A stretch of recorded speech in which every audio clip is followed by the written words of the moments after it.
Assalamualaikum warahmatullahi wabarakatuh. Waalaikumsalam warahmatullahi wabarakatuh. Alhamdulillahirrahmanirrahim. Wassalatu wassalamu ala asrofil anbiya'i wal mursalin wa ala alihi washabihi ajma'in amma ba'du. Bagaimana kabarnya anak-anak? Baik. Siapa yang tidak hadir hari ini?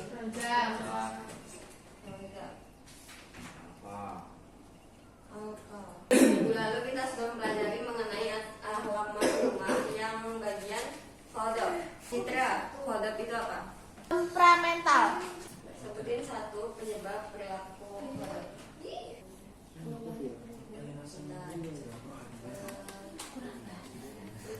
Sebutin satu cara menghindari sifat khodab. Semua membaca tahu.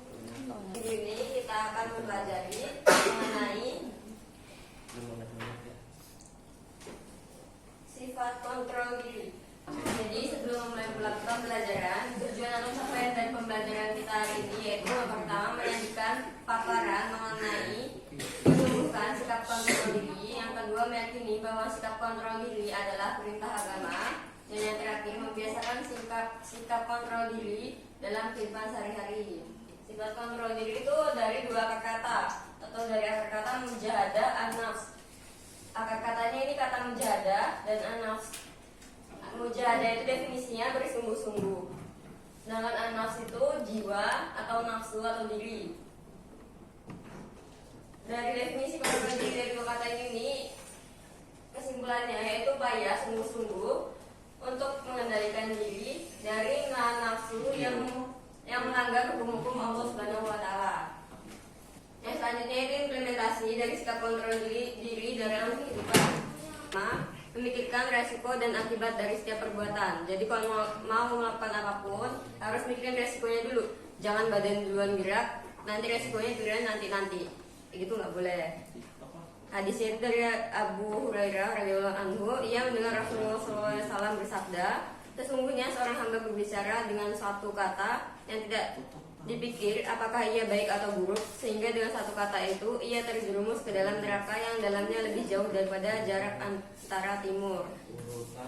Dari hadis riwayat Bukhari. Nah, di sini kan dia tuh melakukan suatu perbuatan dan nggak mikirin resikonya. Dan dari itu tuh bisa menjerumuskan ke dalam neraka. Padahal sederhana ya sebenarnya. Tapi hal kayak gitu tuh bisa membawa kita tuh masuk neraka.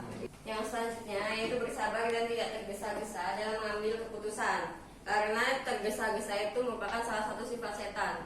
Jadi bersabar itu sifat yang disukai oleh Allah dan harusnya kita terapkan dalam kehidupan sehari-hari. Dan memperbanyak zikir kepada Allah Subhanahu wa taala.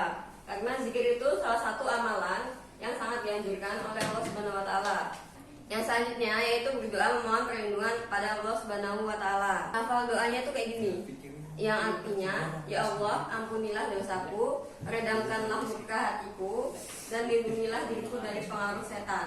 Jadi kalau misalnya kita kayak nggak bisa nih ngontrol diri, baca aja ini. Ya Allah, ampunilah dosaku, redamkanlah murka hatiku, dan lindungilah diriku dari pengaruh setan. Coba Arya praktekin. Ya Allah, ampunilah dosaku, redamkanlah murka hatiku, dan lindungilah diriku dari pengaruh setan. Pengaruh setan. Amin. Terus penting gak sih kalau kita tuh mengontrol diri gitu? Penting. Bahan pentingnya ini ada beberapa. Yang pertama menjaga kehormatan diri. Yang kedua terhindar dari perilaku yang dapat merugikan orang lain. Kalau kita nggak bisa mengontrol diri kita tuh kan, kalau misalnya ya, aku tiba-tiba marah ke Ira, marah-marah gak jelas gitu ya. Terus Iranya sakit hati nih, kan itu otomatis nyakitin perasaannya dia ya. Terus kan itu merugikan diri kita juga sama diri orang lain. Kalau misalnya nih kita nggak bisa mengontrol diri, marah-marahnya sampai nonton sampai ngebunuh kan sekarang kayak itu ya. Dikit marah ngebunuh, dikit marah ngebunuh gitu ya. Kayak padahal ya, kadang masalahnya tuh sepele, tapi tahu-tahu udah bunuh-bunuhan aja. Gitu. Terus menyelesaikan segala persoalan dengan pikiran yang jernih. Kalau kita nyelesain masalah masih kayak lagi kondisi marah tuh otomatis masalah tuh gak akan terselesaikan dengan baik. dan bagi orang lain. Contoh perilaku sikap kontrol diri dalam kehidupan. Yang pertama dalam keluarga. Yang pertama mengembangkan pola hidup sederhana. Yang kedua tidak menciptakan keributan dan pertengkaran dalam keluarga. Yang ketiga patuh pada nasihat dan perintah orang tua. Yang kedua dalam masyarakat. Contoh yang pertama menghindari konflik. Yang kedua menghargai perbedaan. Yang ketiga pada norma dan aturan yang berlaku di masyarakat. Sampai sini ada yang ingin ditanyakan? Cukup. Jika sudah cukup, Arya, definisi kontrol diri tadi apa? Sungguh-sungguh mengendalikan diri menahan nafsu yang melanggar hukum-hukum Allah Subhanahu wa Ta'ala. Bentar. Kesti, sebutin satu contoh dari perilaku kontrol diri. Bentar. Jadi, sebutin hikmah atau manfaat dari perilaku kontrol diri. Menjaga kesehatan mental dan fisik hingga meningkatkan kualitas hidup dan keberhasilan dalam mencapai tujuan. 100. Oke, saya rasa sudah pada paham semua ya. Itu saja materi yang dapat saya sampaikan. Sampai sini ada yang bisa menyimpulkan?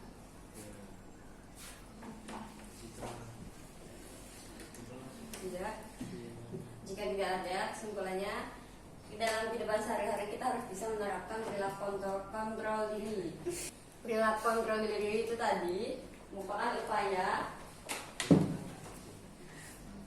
upaya sungguh-sungguh untuk mencegah dari perilaku yang melanggar hukum-hukum Allah Subhanahu wa Ta'ala, seperti itu. Jadi kita harus menghindarinya dan kita harus bisa menghindarinya. Jadi kita harus menerapkannya dalam kehidupan sehari-hari. Kayak contohnya tadi kan sudah disebutin oleh Resti ya, yang tadi.